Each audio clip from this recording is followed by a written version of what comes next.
I am here. Welcome back, SADDOs, to the final episode of Season 2 of the Sitcom Archive Deep Dive Overdrive with me, Eggs Benedict. And me, Alison Barton-Simmons. We had a different introduction there, Al, which was in tribute to the late Alan Hawkshaw, who died last week. Oh, I was grooving along. It's a groovy song. It is, isn't it? He's one of those guys that people don't know the name of, but they know a lot of his work. He did the countdown music, the donka-donka-donk-donka-donka-donk. Really? He did that. He did Dave Allen. You know the Dave Allen music. Yeah. Anyway, yeah. He did that. I do know that. I don't know how you know it from my interpretation, but yes, he was a very talented man, so that was our little tribute to him.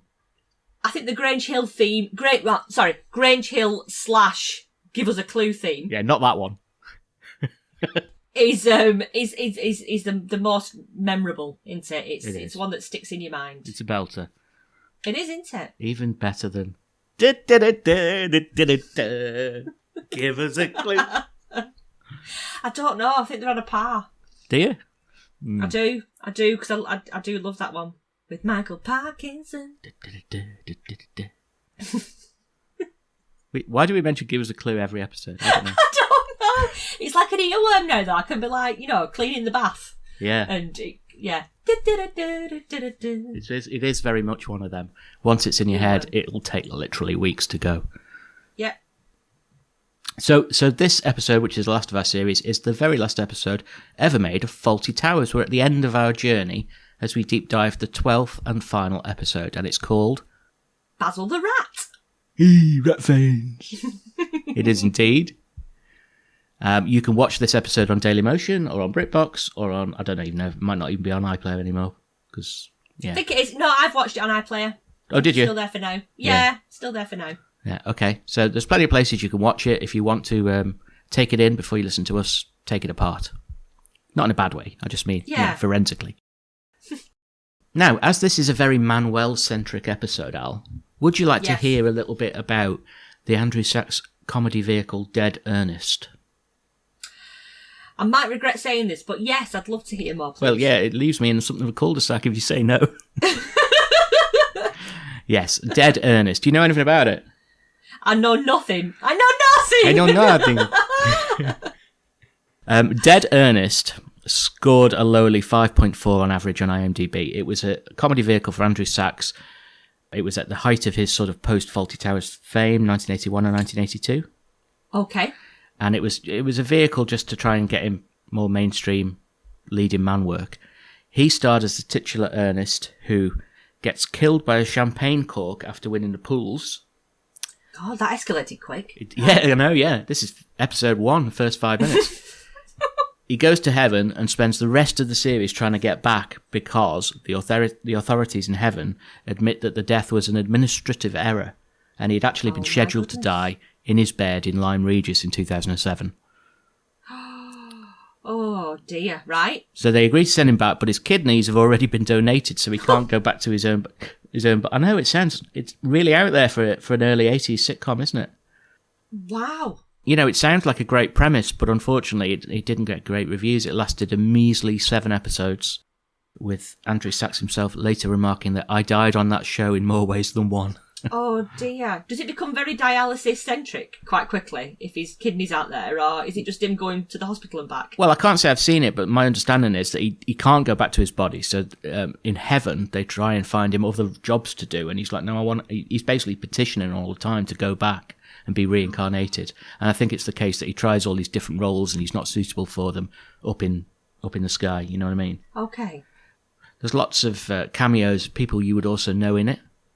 There's John the Measurer as head of plagues, John Le Mesure. Yes, I do, yeah, John the Measurer. From Dad's Army.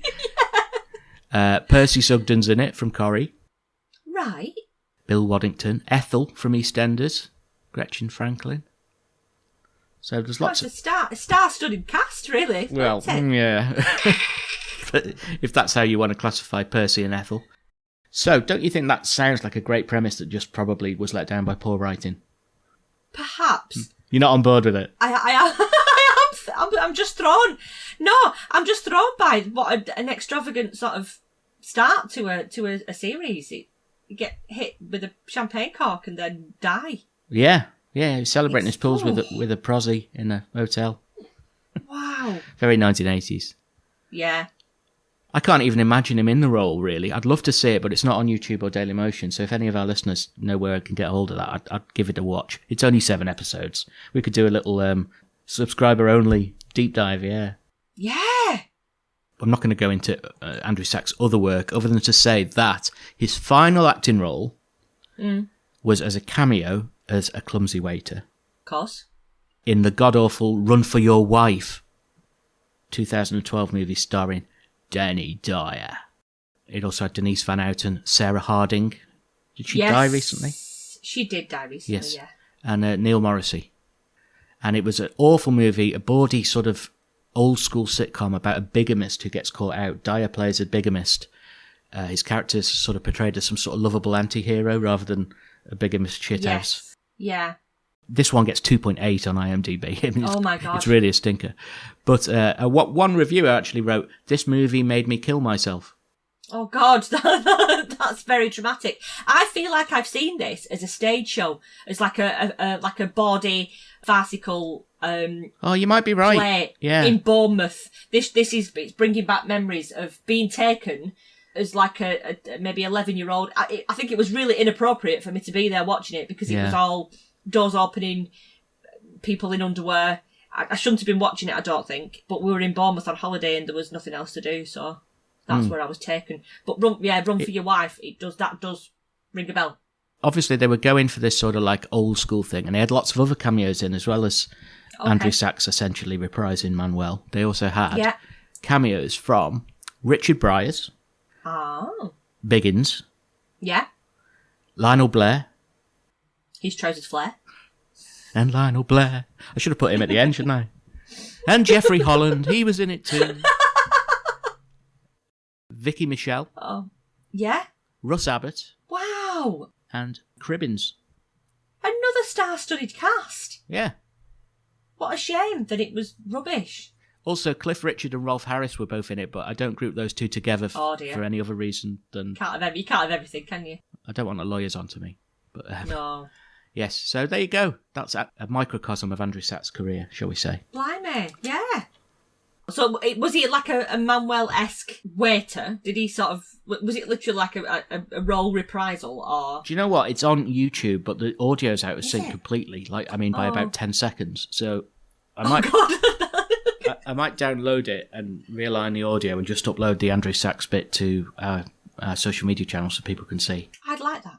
And the Richard Bryars bit, and the Biggins bit. Yeah, there's loads to go off there. And the Bernard Cribbins bit. In fact, I'll get some fucking mileage out of this dreadful movie. That's it. Yeah. Anyway, I digress. That's Andrew Sachs for you. Shall we get stuck into this final episode then, Basil the Rat? Yeah, let's do that.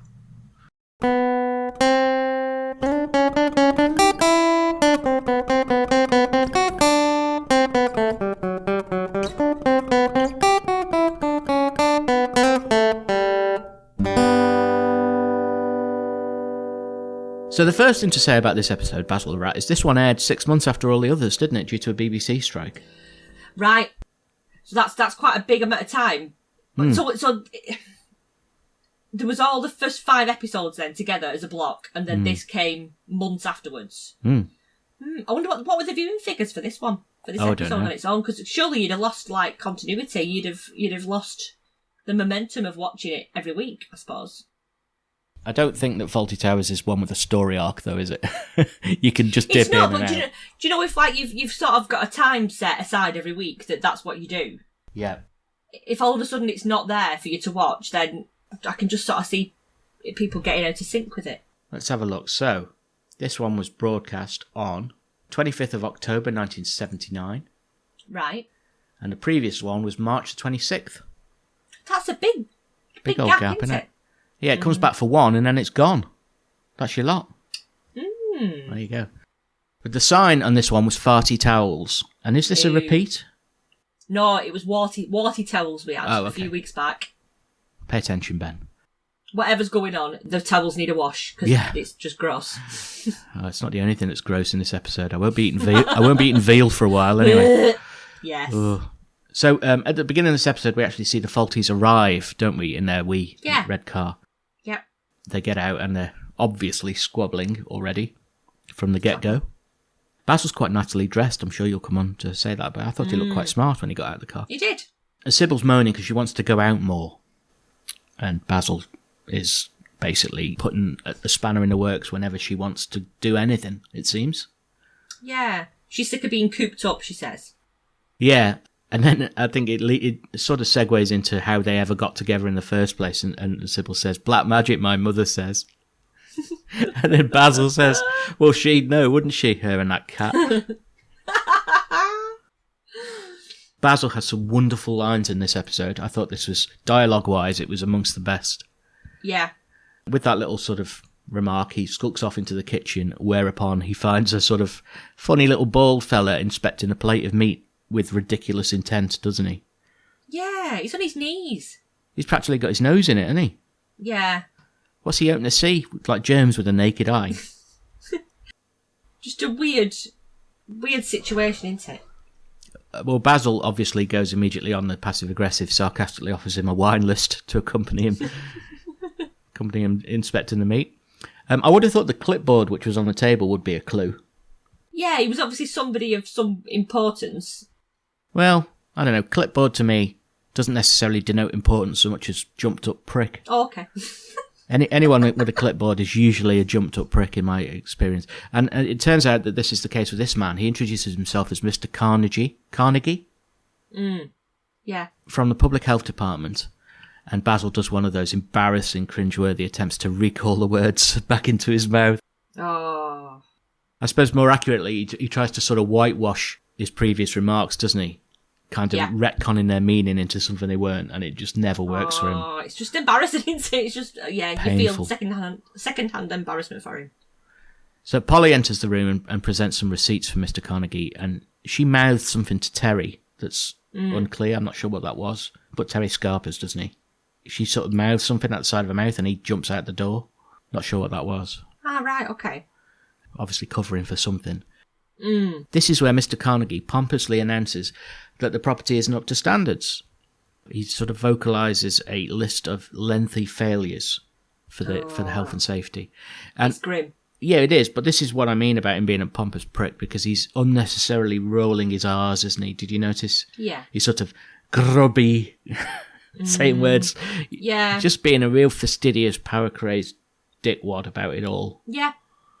Can't stand people like that. Yeah, I'd ram the clipboard up his arse if I was Basil, but he's even got pens sticking out of his breast of his jacket. You know, like Michael Douglas in Falling Down. Yes, yeah. That's like to sort of it's to sort of show that you've got authority. I think that's what people did to show that they had authority, that they were knowledgeable about what they were talking about. When really the kind of people that don't want to get their hands dirty, they just walk around with an air of importance. Yeah, conceit. Yeah. He could be related to Mr. Hutchison, Cribbins. He could. In his demeanour, couldn't he? Although there are dead pigeons in the water tank, so there is an issue. He's almost on the ball, isn't he? He knows that this is a bad state of affairs, really. He's doing his job, but it's just the way he's doing it that's annoying me, really. He reminds me of my friend's Trading Standards husband that I've mentioned before. The DVD guy? Yeah, and I think I got away with it last time, so I'll mention him again. Yeah. 3 years down the line, they'll be like, let's check out that podcast that Ben does. And that'll be me out of their lives. As he's listing all these things, Basil sort of tries to cut him short, saying, yes, say no more. It's like, no, I will say more, because there's a lot to say. Yes. And the final flourish that Mr. Carnegie gives is, after essentially telling them that they have 24 hours to fix this massive list of problems, is to announce that the only gourmets you'll find scavenging in this kitchen are kamikaze ones. Yes. Cutting. Absolutely. Greasy and encrusted deep fat fryer, dirty cracked and stained food preparation surfaces, dirty cracked and missing wall and floor tiles, dirty marked and stained utensils, dirty and greasy interior surfaces of the ventilator hoods. Yes, about the deep fat fryer. Inadequate temperature control and storage of dangerous foodstuff, storage of cooked and raw meat in same trays, storage of raw meat above confectionery with consequent dripping of meat juices onto cream products. Refrigerator seals loose and cracked, icebox undefrosted and refrigerator oversealed. overstocked. Yes, say no more. Food handling routines suspect. Evidence of smoking in food preparation area. Dirty and grubby food handling overalls. Lack of wash hand basin, which you gave us a verbal assurance you'd have installed on our last visit 6 months ago, and 2 dead pigeons in the water tank. Otherwise okay? So when he's buggered off, Terry comes back in and he's very sort of Cockney wide boy laissez-faire about the whole thing, and he's like, oh, fuck it off, thought we was in trouble there. Oh, I'm sort of thinking about the state of the kitchen, and when they sort of set to get it all cleaned, just how much crap there must have been, shit, under things and behind things, and all fluff stuck all over, like congealed fat. Well, Terry does actually refer to the place as Filthy Towers, doesn't he? Filthy Towers! I don't think Basil sees the funny side of that. Yes. No. But yeah, he's doing his full Cockney wide boy routine, isn't he? He's like, it'll be all right, don't you fucking worry. I'll have Ronnie and Reggie have a little word with the cunt. He won't mug me off again. So the Faulties and the staff get to work, and we're introduced to a Fawlty Towers resident who we've never seen before, but apparently has always existed because it's convenient. Yeah. The cat, the no-name cat. Yes. We've never seen it before, but Polly removes her from the kitchen very clumsily, actually. Connie Booth needs to work on a cat relocation techniques. Yeah. She didn't pick up that cat at all gracefully. In fact, she's not graceful at all in this episode, Connie, because she slips over nearly, doesn't she? When? I don't remember seeing that bit. Later on, where Basil had put the veal on the floor. Yes. She slips in it. And it's not part of the script. But they obviously kept it in. Just literally slipped. Yeah. So at this point, Basil's upstairs fetching Manuel, who is presumably off duty, isn't he? And he's playing his guitar. He doesn't get a minute, does he? He doesn't get a minute, does Manuel? Well, he's getting a little bit of time to play guitar and do some very flamenco guitar. Kind of, yeah. He's disturbed as Basil goes in, and basically he wants Manuel to go up onto the roof to remove these dead pigeons from the water tank. Is that a water tank that provides fresh water for the hotel that's got pigeons in it? Right, okay. Manuel is seriously tickled by what he misconstrues as 2 dead pigs, because when Basil says pigeon, he takes it as pig in the water tank. And he's literally falling about laughing, pissing his sides with laughter, isn't he, Manuel? It was quite sweet. He's like, a pig! He's just really sweet. Basil's obviously too stressed to find this amusing. And then the conversation sidetracked, isn't it, when he notices that Manuel's pet in his cage, the eponymous Basil the rat, yes, is a rat. Yeah, Manuel thinks he's got a hamster. Yeah. His explanation of how he came to buy this hamster is just shows what a naive individual he is. Yeah, doesn't it? He's basically been hard, hasn't he? To buying a hamster that's actually a rat. What does he say? It is a filigree Siberian hamster. Some sharp thinking from the salesman there, I think. Aww. But Basil's having none of it. He takes the rat away, pursued by a very distraught Manuel. He's obviously very fond of his pet. Absolutely. He's begging Basil, isn't he, up in the landing. He's declaring, I love him, and he's got hold of Basil's leg. And this is right in front of the 2 old dears who've just turned up on the landing with their jewellery on. As they always do. Rattle, jewellery. They've got all their beads, and Basil's trying to hide the hamster behind his leg from these coffin dodgers, but they're consoling Manuel, and they say, we'll keep well, they don't know what it is, they just say, we'll keep it in the room. Yeah. For you, Manuel. And Basil's answer to this is just to hold up the cage in front of Miss Gatsby. And then she screams, much like the hysterical screaming we saw from Miss Tibbs in the Kipper and the Corpse when Mr. Corpse was being carried around, which allows Basil to make his escape from Manuel and go down the stairs with the rat, past the pampas grass. Yes. I'm sure you noticed. Yes. And into the kitchen.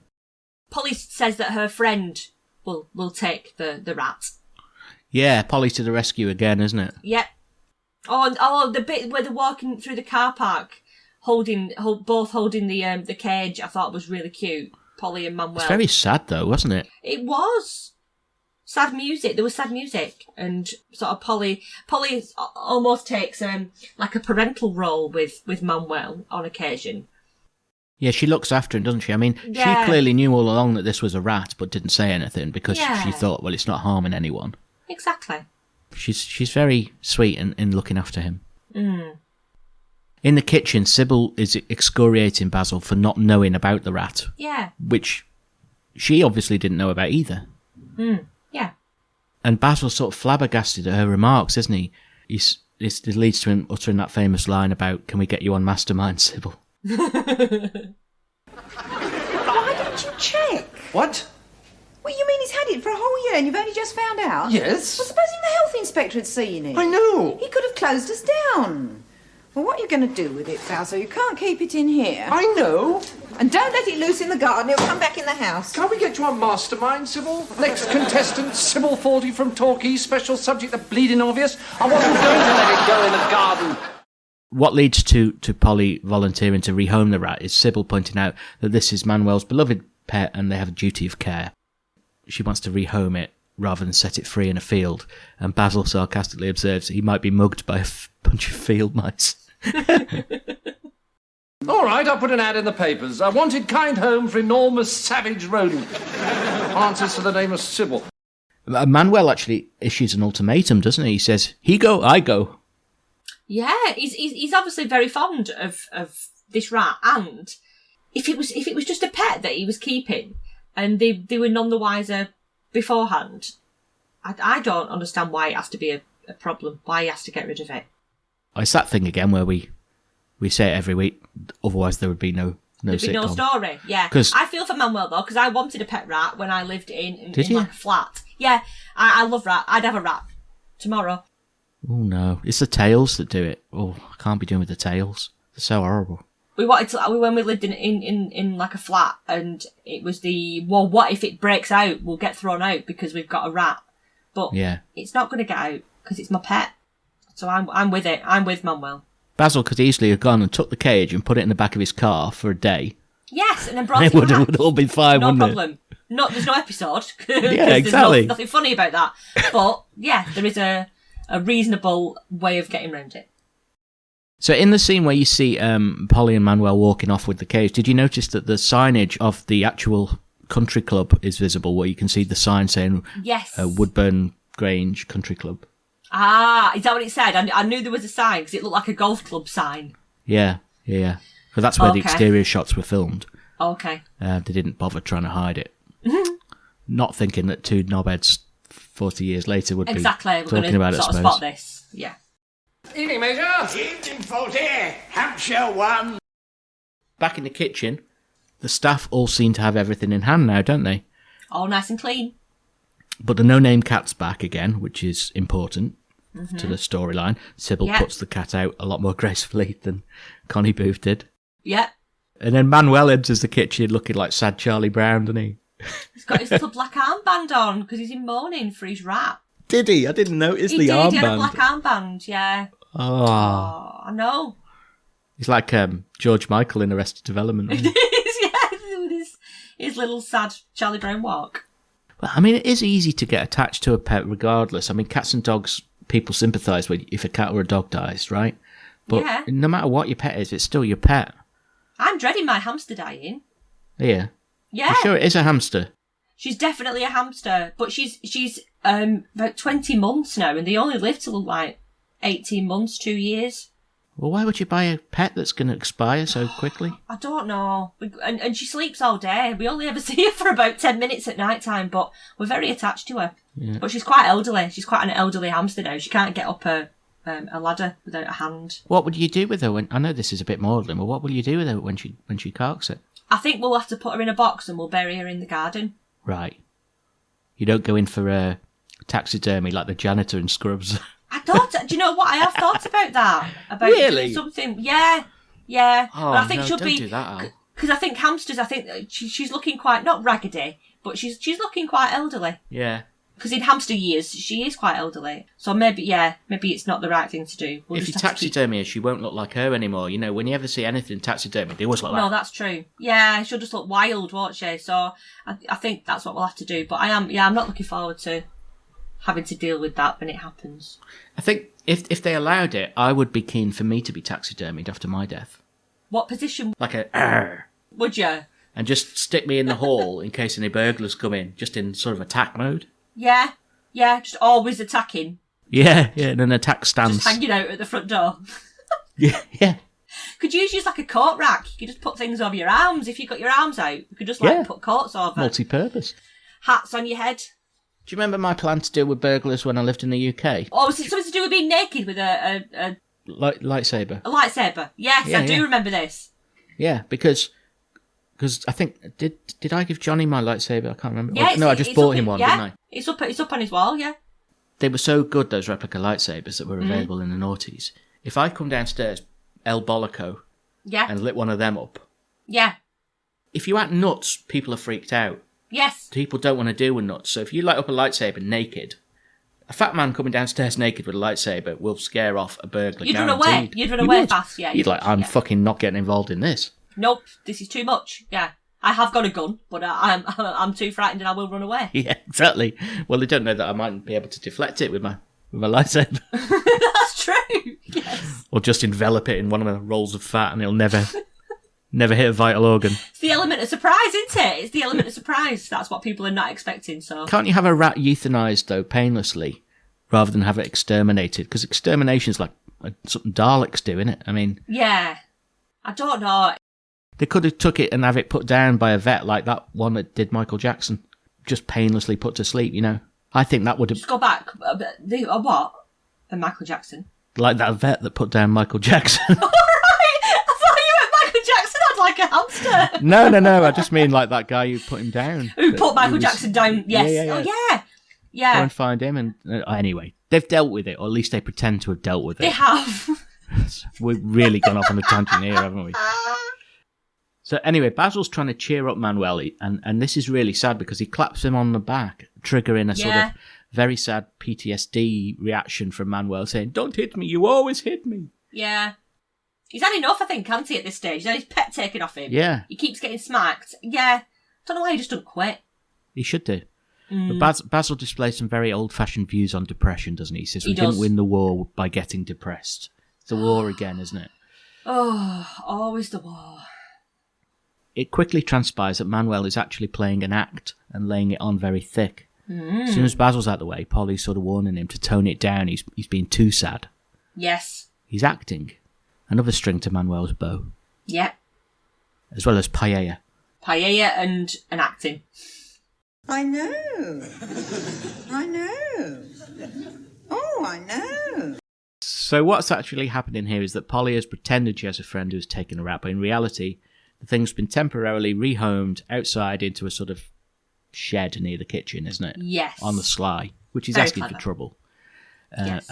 And this is revealed where Manuel pops out to feed the rat. And this is actually the reveal where we learn that the rat's name is Basil. Basil the rat, indeed. Calling him, going, Basil! Back at reception, Polly is resorting to rather aggressive sales techniques to shift her art, isn't she? Yeah. This was quite odd. It was quite an odd juxtaposition from what had just happened. Yeah. To Polly with a wrapped up picture in like brown paper. Yeah. Trying to flog it to some guy who really doesn't want it. Yeah. I mean, he was just trying to check out of his hotel and she'd wrapped it for him and everything. Yeah. It was quite just a weird... $5, you bastard. A weird setup, yeah. But then when he goes and she doesn't want it, she says, "You bastard," which was really out of character, I found. I admire her for her hustle, almost. Yeah. When I was a kid, I got carried away with my own success at a car boot sale. We were doing a car boot... Right. Me and my dad were doing a car boot sale and... I went off. I was bored, basically, selling shit, and I went off to have a look. Yeah. And I decided that I was Del Boy at the market and I could do a bit of buying and selling and make a profit. Right, yeah. And I was scouting around, having a bit of a pipe about, see what's what. And I found a punnet of raspberries. There was loads of raspberries in it, and it was only like, I don't know, £2 or something. So I bought these raspberries, brought them back to the stall, ate a shitload of raspberries, and then sold it for £2. That's genius. Quite entrepreneurial, isn't it? I had my lunch, healthy lunch of raspberries, lots of antioxidants. Yes. And then I sold it, but then flushed with my own success, I went off looking for something else And I bought this shitty pottery dog. And then I brought it back, and my dad's like, what the fuck have you bought that for? I was like, no, we'll turn a profit on this, don't you worry, this time next year. Did you eat half of that and then try and sell the back end of it? No, but because no one was interested, I started going really Del Boy and holding up going, here are you, dog, only £3. No one fucking wanted it. So I admire Polly for her entrepreneurial spirit. You don't get, and if you don't ask, you don't get. That is true. And sometimes when you do ask, you don't get either, especially when you've bought a shit dog. So Manuel bustles in. The rat has escaped out of the cage because Manuel, the idiot, has left the door open so he could exercise in the shed. Oh, Manuel. Basil turns up at this point, and Polly adeptly covers for Manuel. Yes. When Manuel is referring to Basil. He's saying, Mr. Faulty to you. And then it's when, I think she says to him in Spanish, he's behind you. Yes, yeah. Is that right? You speak Spanish, kind of, don't you? You say paella. Yeah, I think it's that está aquí, so, yeah, él está aquí, so he's here. Yep. You could say he's behind you and paella. That's all you need, isn't it, when you go to Spain? That's it. 2 things. Get you to all sorts of scrape. The Major pops through reception to get the fucking papers and picks it up and says, strike, strike, strike, why do we bother, Faulty? Yeah. Basil goes, didn't know you did, Major. Yeah. I'm fed up with the Major now. I think since, yeah. I liked him in this one. I'm fed up with him as a character. No. Well, I'll tell you why. It's coming up, actually, the bit that I really liked shortly. In the bar, as the Major settles down to read all about the strikes, he spots Basil the rat at an adjacent table. Oh, eating peanuts. Well, before he realises what's going on, Mm. he just sort of says something to the rat before realising it's a rat. Do you know what I mean? He's talking to the rat like just making conversation to a fellow barfly. Mm. But when he realises, he just sort of says, don't move, disappears. And a second later, he pops back with a shotgun. Of course he does, yeah. But when he walks past Basil never looks at him in reception. It's brilliant, this scene, because he's got this sort of big clay pigeon rifle or something. He walks past Basil, the human. Yes. And something in Basil's peripheral vision, or maybe a sixth sense, just sort of senses something's wrong, and he follows him. Even though he didn't actually clock the shotgun at any point. It was really clever, the way they did that. When he enters the bar, he just sees the Major. I mean, the rat's nowhere to be seen now, but the Major's stalking around declaring, vermin! Yeah. I think Basil assumes some sort of PTSD flashback, doesn't he, from the old boy to the war. Yeah, because he says there's no Germans this week, Major. But when the Major clarifies that it's a rat, Basil looks apoplectic because he sort of suspects what's gone on, doesn't he? Yes. So now he's stalking off, not with the gun, but he's stalking off to find Manuel and Polly. And he finds Polly in the dining room trying to tempt the rat with cheese and calling out, Basil. Yeah. He says, yes, and she bangs her head on the table. And then when she brings some cheese out, he says, oh, lovely, thanks, and just eats it. Yeah. Do you notice here, though, when Basil mimics Polly's voice, saying, oh, I've got a friend, he does it in an American accent? Yes, he does. I did notice that. So do you think that was a bit of an error? The fact that he'd used Connie Bood's real accent and not sort of made it polyized? I think only he knows. Then again, he probably doesn't anymore because you hear him talk a lot of bullshit about Fawlty Towers these days. If you find an interview with John Cleese talking about something on Fawlty Towers, I guarantee you there'll be another interview somewhere where he's saying something completely different about the same scene. Right. So he just makes it up. He goes along these days, I think. Well, I mean, I don't remember what happened 40 years ago, do you? No. But it's possible he was just mistaking the actress for the character. Yeah, I think so. Basil's not buying Polly's explanation that the rat escaped and came home, is he? He says, oh, it's a homing rat. Yeah, no, not at all. Basil stumbles across a very nearly marked tub of rat poison, almost accidentally, doesn't he? It's very obvious what it is. It's like big letters on the side. Acme, rat poison. Did it have a skull and crossbones on it as well? I think he did, yeah. Very wily coyote. And he decides to douse a sort of, well, I assumed it was steak fillet, but it transpires it's veal. Piece of veal. He douses this stuff. Douses the veal in the rat poison and then bungs it straight on the kitchen floor. Yeah, he just sticks it in the middle of the floor, doesn't he? health violations clearly should be much higher priority to him, but we already know that he doesn't really take that seriously. Meanwhile, Carnegie's back at reception. He's come back to do his inspection before potentially shutting down the hotel, hasn't he? Yeah.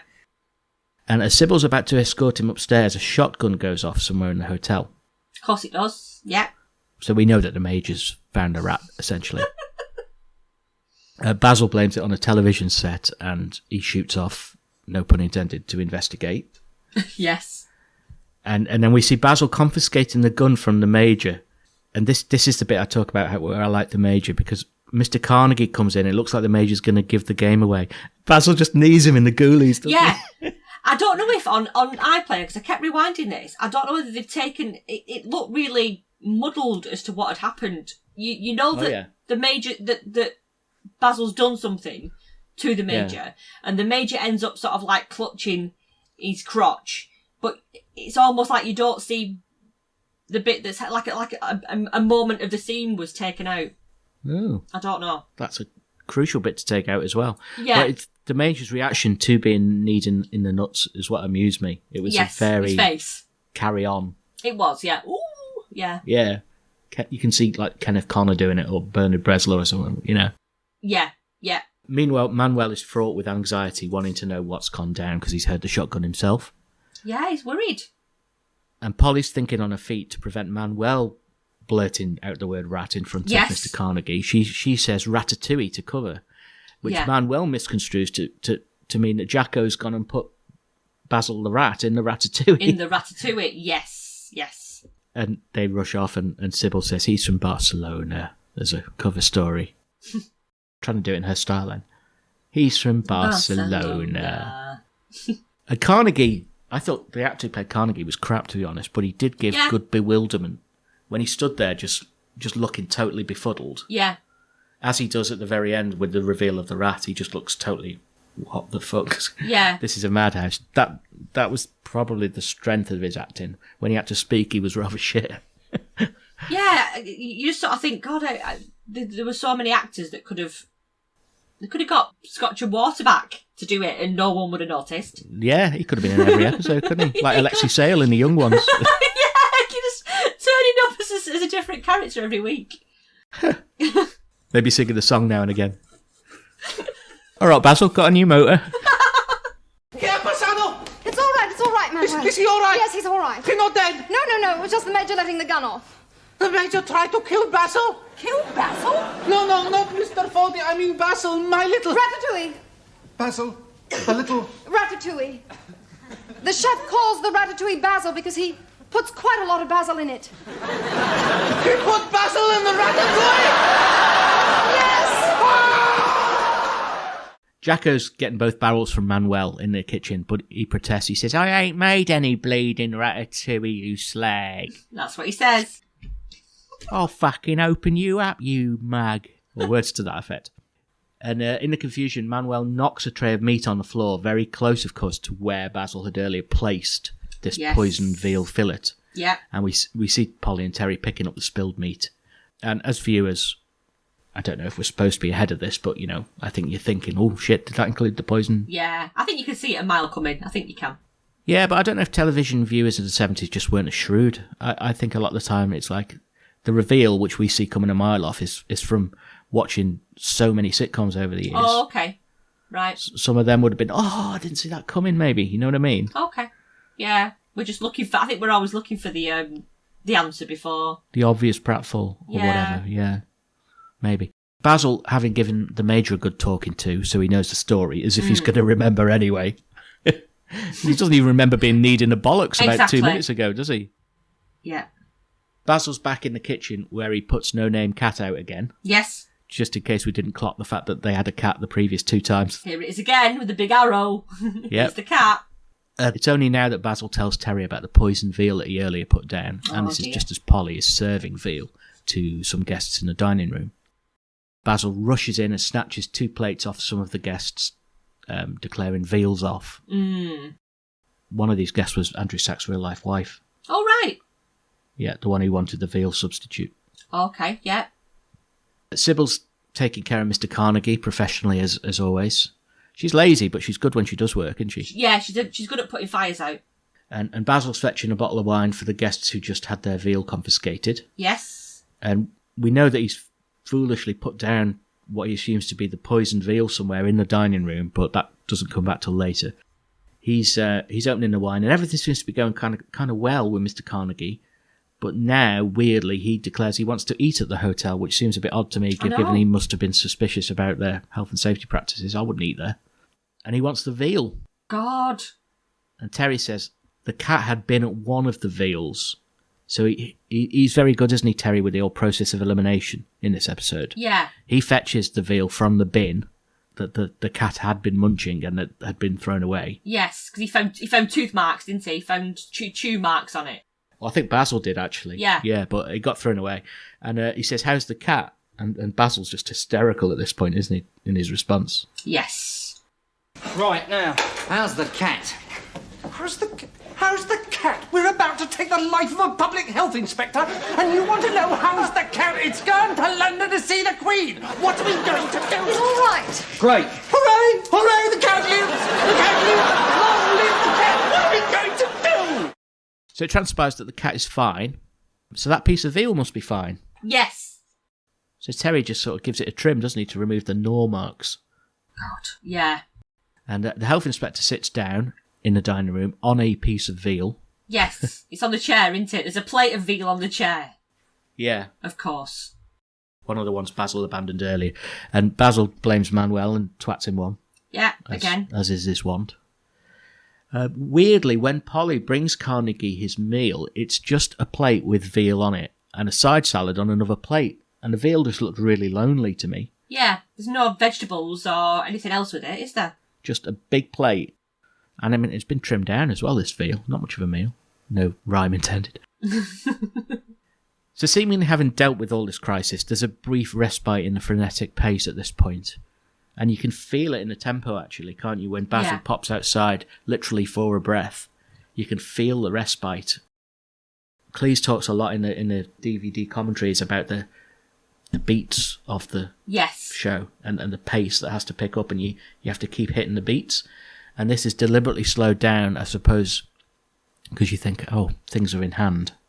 But they're not in hand, are they? Because Basil sees the cat choking. Yes. Yeah. So you're lulled into like a false sense of security that everything's going to be all right. And it's not. It's only going to get worse from here. But the cat choking, it seemed to me that someone was doing a human being was doing a voiceover of what they thought a cat choking would sound like. Yeah, it wasn't a natural cat choking noise, was it? Not at all, no. Basil rushes in and snatches the veal from Carnegie, throws it in the bin in the kitchen, and Terry fixes one of the others, because his logic is, if that was a poison one, the others must be all right. Yes, yeah. But then Polly fetches the cat, who, of course, is fine, and Sybil comments that it's probably just fur balls. That's what she does that time of year. Of course, yeah. So Basil rushes in again, he grabs a second veal from Carnegie before he can eat it. And the Major at this point stands up and says, "Oh, you're the rat inspector." Oh, God. Yeah. I like the way that Basil covered for this, though, by just basically going behind the Major's head and making that universal sign for this guy's fucking nuts, you know, like waving his finger around his ear. Yeah. Seems to mollify Mr. Carnegie. At this stage, we get to see that the rat is actually now in the dining room, milling around at the feet of some guests, unnoticed by everyone except Manuel. Yes. But Manuel's bending down, isn't he, to very unsubtly look for the rat. Yeah, because it just looks like he's looking up that woman's skirt. Yeah, and they're very posh, this couple, aren't they? Yeah. Particularly the chap. It upsets the husband, doesn't it? It upsets the man that... Yeah, he thinks he's looking at her pins. Yeah. In the kitchen, meanwhile, they're trying to... Ridiculously, they're busy trying to solve the riddle of which veal is poisoned still, rather than do the sensible thing and throw the whole fucking lot in the bin. Just get rid of it and do something else. The veal's off, we're doing steaks. So yeah, it's daft. Manuel fetches Basil from the kitchen, and they're now in the dining room trying to spot the rat, whilst this posh tough guy is trying to sort of make his order, and he's complaining no one's listening to him. And of course, they're still not listening to him because they're trying to find the rat. Yeah. He's got a very odd voice. Even as an actor that's putting on a posh voice, I found it really... really distracting. Well, yeah, I just thought he was terrible. He was even worse than Mr. Carnegie. Yeah. It's coming to something when Mr. Carnegie isn't the worst actor in this episode. Yeah. Should have got scotch and water. Well, you know who they should have got, don't you? Mr. Coles, your favourite from The Good Coles, Life. He was probably doing nothing at home. I know. Wasted. Polly spots that the rat is now in the lady guest's bag, this posh lady's bag. Mr. Posh is kind of annoyed that Mr. Carnegie's getting veal when he's been told it's off. Yeah. Because Carnegie's now been presented with the piece that has been chewed by the still alive cat, binned, retrieved, blown on by Jacko, and then given back to him. They could kill him anyway just from all of that shit, couldn't they? That's it. That's a recipe for diarrhea, I think. So the tough guy, he loses his rag and he gets up to leave, but Basil follows them out into reception and starts literally rifling through her bag while she's wearing it over her shoulder. Yep. And obviously she spots this and the husband kicks off. It's very odd. There's a mention of a bunch of fives. What are you doing? What? He had his hand in my bag. What? No, you know something. You're getting my dander up, you grotty little man.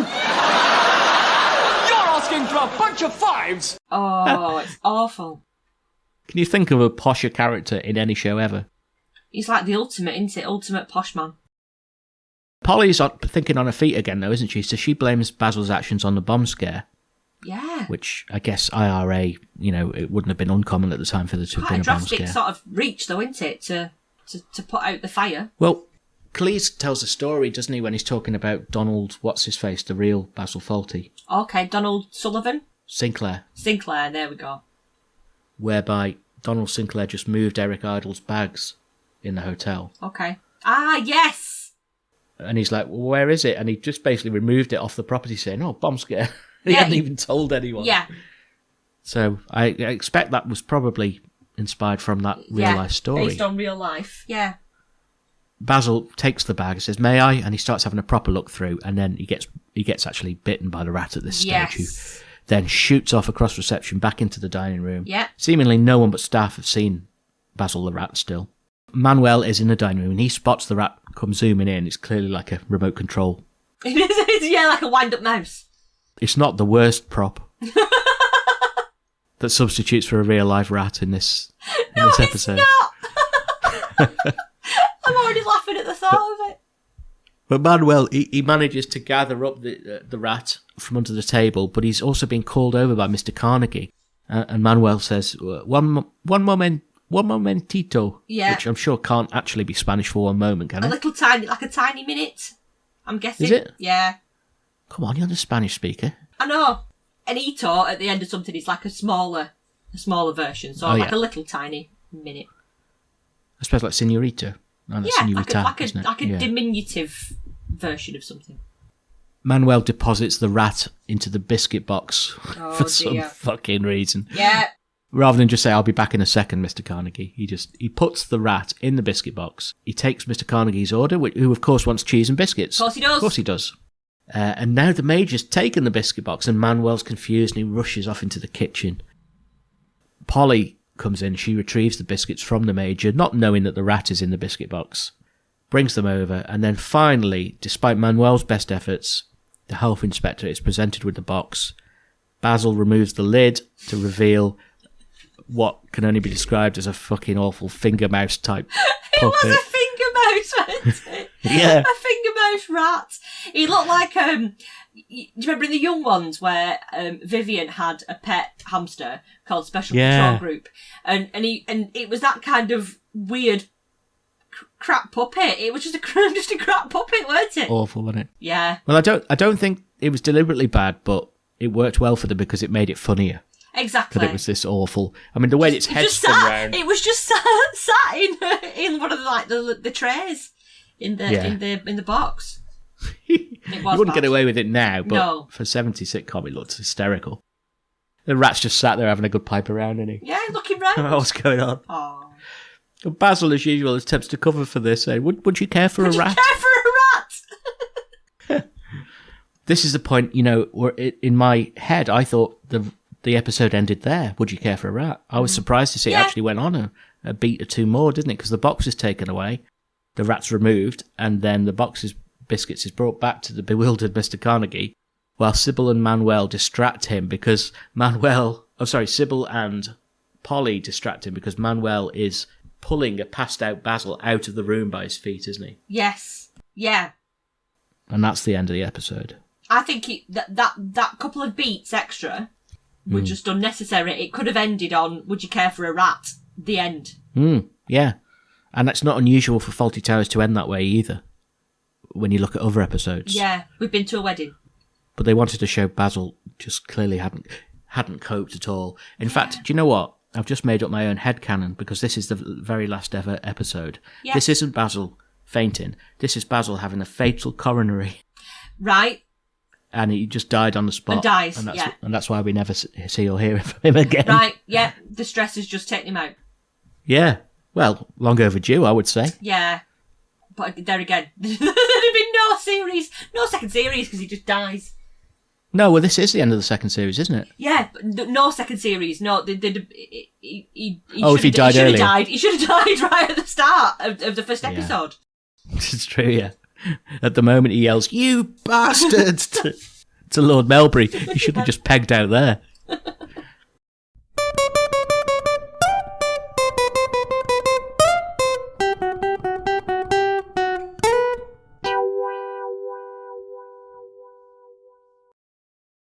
She's a fine woman, Mrs. Fawlty. No, I wouldn't say that. No, nor will I. So, things to talk about that we haven't discussed, because this is another hectic episode. It is, isn't it? It is very hectic. One thing we didn't discuss in this episode was just that apparently the scenes with the live rat had to be filmed before the audience arrived, just in case the rat ran amok and caused... if the rat had run into the audience, you would have had them all screaming like Gatsby and Tibbs, wouldn't you? Right, it's like a health and safety thing. Okay. Yeah, so it was canned laughter, or I don't know if canned laughter. They showed it on a screen, probably, I expect, but they couldn't risk having a real life rat on set. So obviously they had the animatronic rat that zoomed across the floor, and they had that finger mouse rat. And finger mouse rat in the biscuit box. I feel very sad for rats. Rats have really got a bad name. I'll get over it. It worries me. It bothers me that people do assume that rats are just horrible, disgusting plague things. And they're not. They're gorgeous. They're very clever. Rats are very clever. You can train them like dogs. Can you? Mm. What, to sit and roll over? Do tricks, yeah. Yeah. Oh. They say if you can't have a dog, that a rat is like the second best thing that you can have. Oh, Christ. Well, mind you, my wife keeps, when she was a kid, she kept snakes and... Oh, really? And, toads and things like that. So, I mean, each to their own. Yeah, she had. What are them fucking lethal snakes? Boa constrictor. No, she wouldn't have a boa constrictor. No, she had one of the ones that squeezes life out of you, though. That's a boa constrictor, isn't it? No, something python she had. Burmese python. Right. They're fucking lethal. Oh. You shouldn't have them. I mean, they are legal to have, but... I'm not a fan of no at all. No. Each to their own, though. Yeah, exactly. You can have a rat, she can have a snake, just as long as she doesn't live with me when she's got one.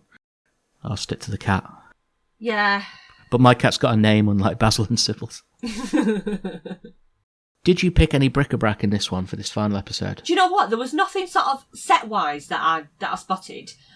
But, and I know it's not a 70s-centric thing, but just cheese and biscuits as an afters. Yeah, good pick, actually.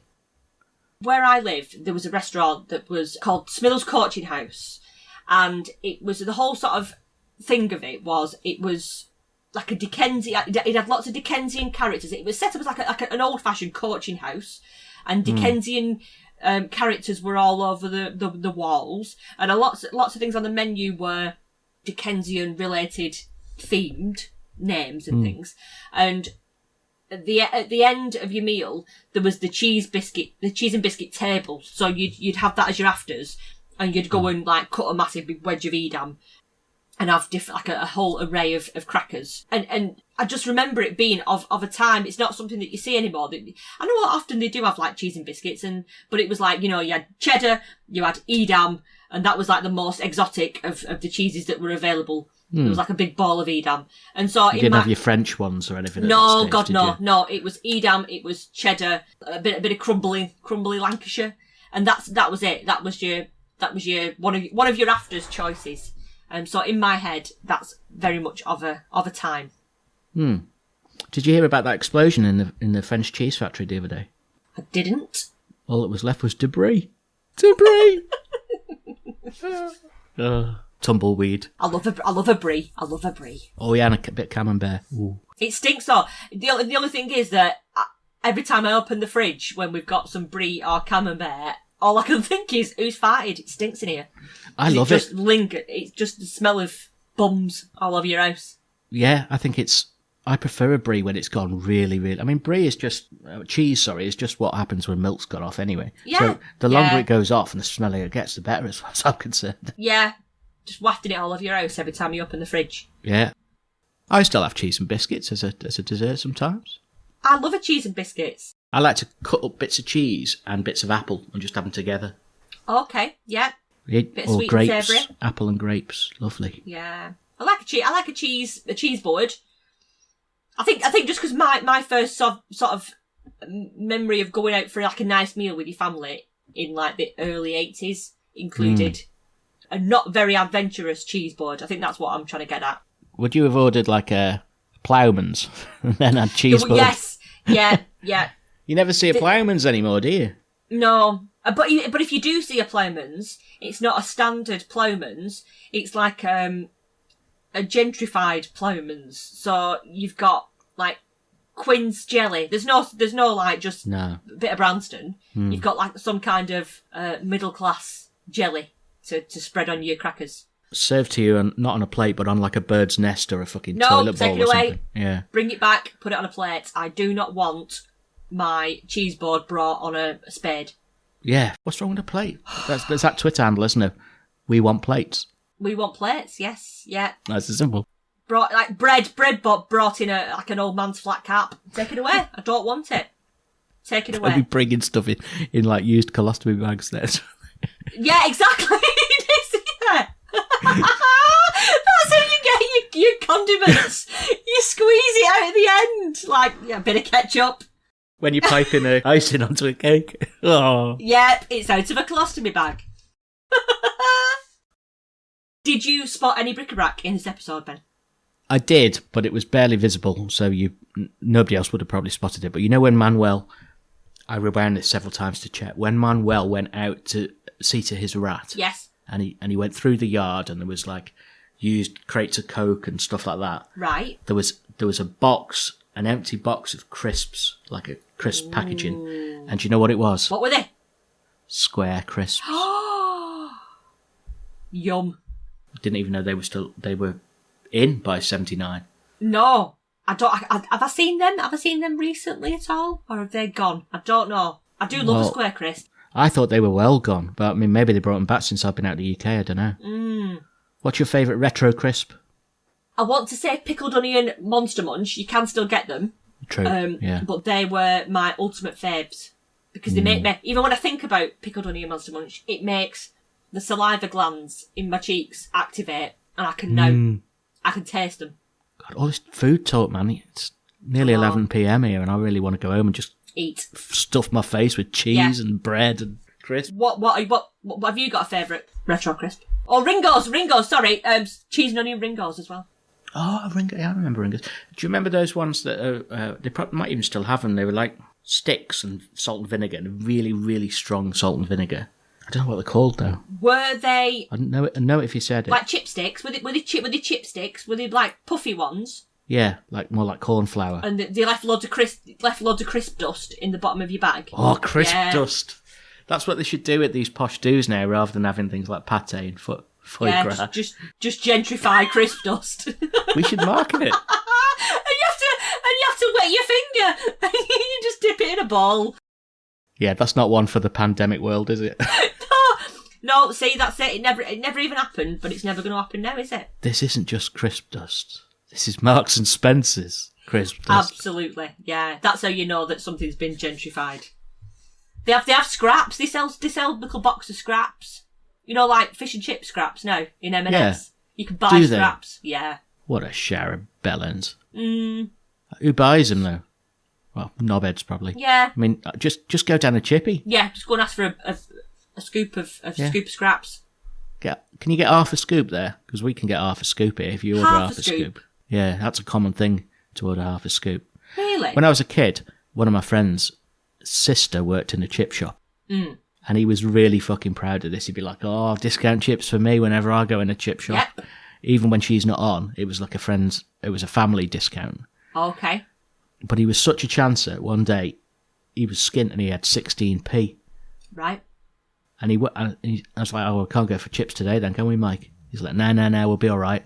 He walked in and he's like, "Oh, can I have 16p's worth of chips?" Really? Just got laughed out of the shop. I bet that got you loads, though. I bet that got you loads of chips, though, for 16p then. Well, he wouldn't give him a 16p portion. He's like, "Look, it's either a full portion with a discount." Yeah. He wouldn't even do him half a scoop. Oh. You can't just have a 16p portion. Or else you could just be in just asking for all sorts of money's worth, couldn't you? Well, having said that, the guy who ran that chippy, who's a Greek fella that we used to call Stavros, because it was the 80s and it was a different time. Of course.